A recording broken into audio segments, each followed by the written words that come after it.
Everything has its time to everything. There is a season, a time for every purpose under heaven, a time to be born and a time to die, a time to plant and a time to pluck what is planted, a time to kill and a time to heal, a time to break down and a time to build up, a time to weep and a time to laugh, a time to mourn and a time to dance, a time to cast away stones and a time to gather stones, a time to embrace and a time to refrain from embracing, a time to gain and a time to lose, a time to keep and a time to throw away, a time to tear and a time to sow, a time to keep silence and a time to speak, a time to love and a time to hate, a time of war and a time of peace. The God-given task. What profit has the worker from that in which he labors? I have seen the God-given task with which the sons of men are to be occupied.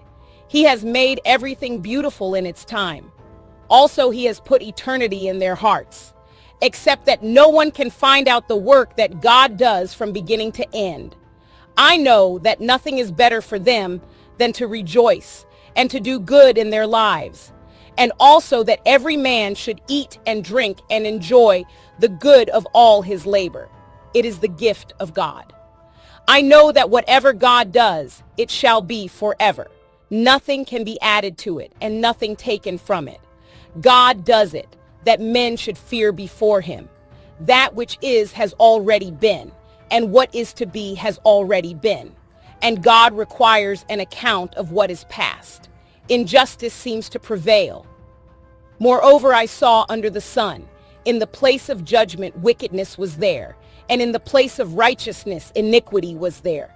I said in my heart, God shall judge the righteous and the wicked, for there is a time there for every purpose and for every work. I said in my heart, concerning the condition of the sons of men, God tests them, that they may see that they themselves are like animals. For what happens to the sons of men also happens to animals. One thing befalls them. As one dies, so dies the other. Surely they all have one breath. Man has no advantage over animals, for all is vanity. All go to one place. All are from the dust, and all return to dust. Who knows the spirit of the sons of men, which goes upward, and the spirit of the animal, which goes down to the earth? So I perceived that nothing is better than that a man should rejoice in his own works, for that is his heritage. For who can bring him to see what will happen after him? Ecclesiastes 3.